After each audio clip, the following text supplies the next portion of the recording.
जी हाँ, आज हम बात कर रहे हैं लोक जनशक्ति पार्टी रामविलास की।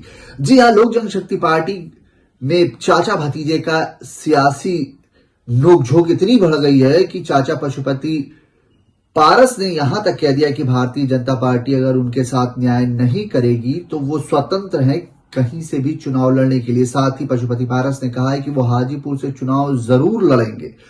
इससे ये भी अटकलें खत्म होती हैं कि जब उन्हें राज्यपाल बनाए जाने की पेशकश की गई थी तो अब शायद जब हाजीपुर से वो लोकसभा चुनाव लड़ेंगे तो ऐसे में वो सारी अटकलें खारिज हो गई हैं। आने वाला वक्त बताएगा कि आखिर पशुपति पारस को भारतीय जनता पार्टी किस तरीके से हैंडल करती है। आइए आपको बताते हैं विस्तार से। गवर्नर नहीं बनेंगे पशुपति कुमार पारस, हाजीपुर से चुनाव लड़ने के ऐलान के साथ बीजेपी से की ये अपील। पशुपति कुमार पारस ने कहा कि भाजपा की ओर से जो भी फैसला लिया जाएगा उसमें हमारी पार्टी के साथ न्याय नहीं किया गया है। हम भाजपा के केंद्रीय नेतृत्व से आग्रह करते हैं कि वो पुनर्विचार करें। हम पार्टी दलितों की पार्टी है।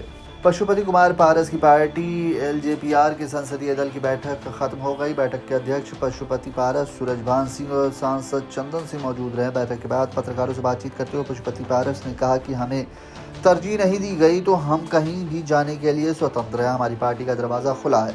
हम भारतीय जनता पार्टी के विस्तृत लिस्ट का इंतजार करेंगे और उसके बाद ही कोई फैसला लेंगे। पशुपति कुमार पारस ने कहा कि भाजपा की ओर से जो भी फैसला लिया जाएगा उसमें हमारी पार्टी के साथ न्याय नहीं किया गया तो हम भाजपा के केंद्रीय नेतृत्व से आग्रह करते हैं कि वो पुनर्विचार करें।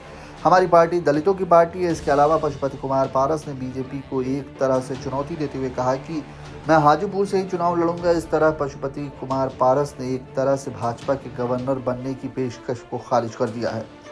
वहीं इसको लेकर बिहार में सियासत तेज हो गई है। अलग अलग राजनीतिक दलों की प्रतिक्रिया आई हैं। आरजेडी प्रवक्ता शक्ति यादव ने कहा कि पशुपति पारस को पहले ही सोचना चाहिए था। बीजेपी उन तमाम घटक दलों को एलिमिनेट करना चाहती है जो घटक दल हिस्सेदारी मांगते हैं। पार्टी को तोड़कर लोकसभा में समर्थन किए थे।